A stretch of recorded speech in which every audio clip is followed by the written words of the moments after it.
someone asked, on the question of how to turn within, let me just say I have found great guidance in the instructions from Michael Langford via his Awareness Watching Awareness instruction. You can find it in book form or on YouTube. Michael James himself said it could be very well benefit many people. It would be great if Michael James could talk about this approach also. I've seen him comment on it in his blog. Yes, awareness watching awareness is one way of describing the practice of self-investigation, but it's not the most direct way of describing it. When we talk about awareness, we need to, whatever we are, that is all that we know is awareness of things. That is, if I know, if I'm looking at this light, I'm aware of the light. So there's the awareness of the light. So whatever phenomena appear, what we are experiencing is awareness of those phenomena.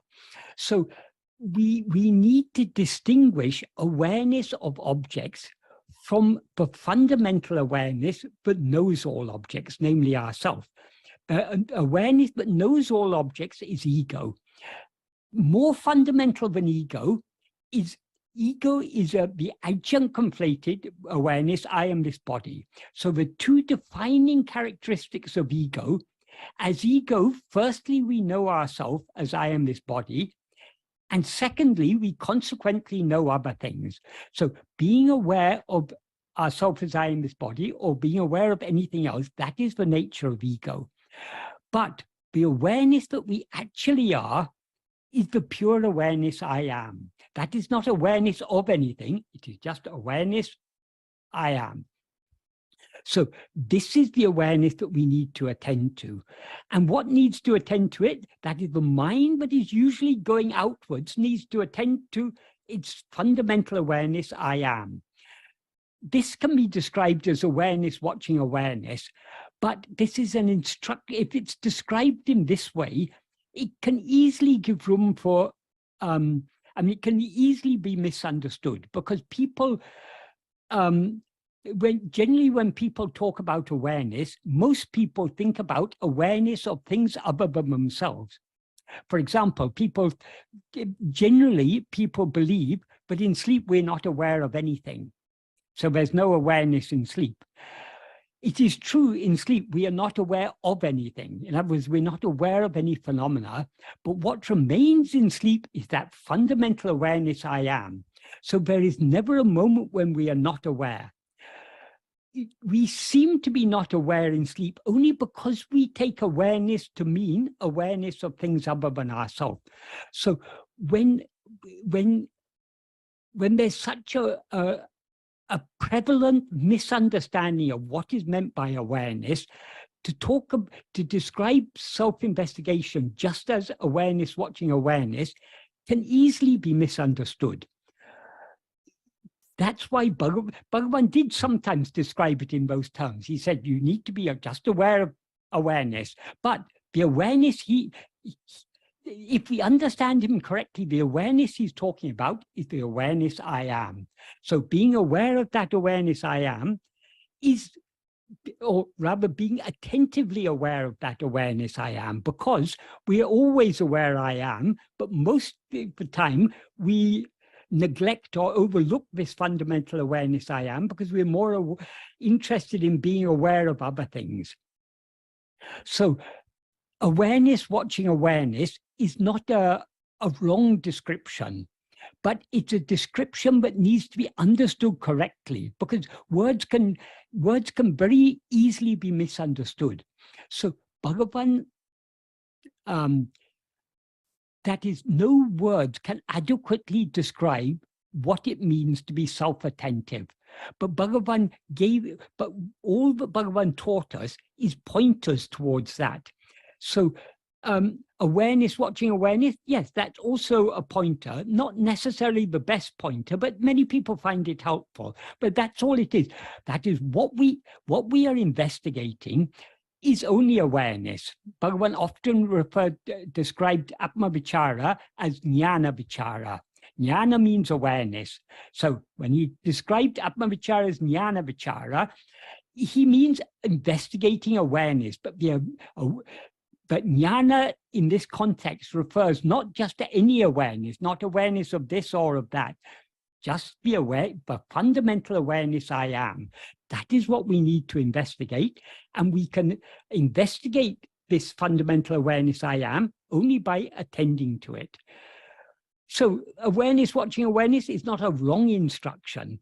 It may be helpful for some people, but it needs to be, like any pointer, it needs to be understood correctly.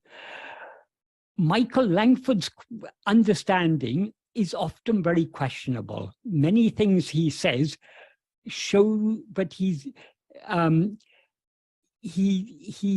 doesn't have a very deep understanding of Bhagavan's teachings. For example, in one of his old web pages, I remember he describes about different circles of something. And the innermost circle was what was meant to be closest to self-investigation, and the outer circles were what were further away. And among Bhagavan's works, he classified Uladu as one of the more, one of the things further away from self-investigation. So Uladu is the central work, the work where Bhagavan focuses most. I mean, it's a work that is totally focused on self-investigation. So he didn't understand, obviously he didn't understand Uladu. And there's so many other things he says, but show a lack of understanding. So there's a lot of room for confusion in his, in what he says. I'm not saying there's anything against him. I'm just saying that when people ask me about his instructions, firstly, his pet phrase is this: awareness, watching awareness. Yes, this is a clue, a useful clue. It's pointing in the right direction, if understood correctly. But a lot of the other things he says are rather confusing and often quite way off Bhagavan's teachings. So when I'm asked about him, I generally, though awareness, watching awareness is, if understood correctly, yeah, it's an appropriate description of self-investigation, but it can easily be misunderstood. And many of the other things he said show that he has not really understood Bhagavan's teaching very deeply. Whereas Bhagavan describes self-investigation, it gives us so many pointers towards self-investigation. Michael Langford has just latched on to this one description of his, awareness, watching awareness, and he seems to be limiting himself to that and not going deeper into what actually is meant by self-investigation. So I think his understanding is very limited, I would say. And his descriptions are useful up to a certain point. I mean, if anyone finds it useful, awareness, watching awareness, well and good, provided they understand what the awareness we have to watch is not awareness of anything other than ourselves. It's awareness of ourselves alone. In other words, we have to attend to ourselves. So self-attentiveness is the simplest way of describing this practice.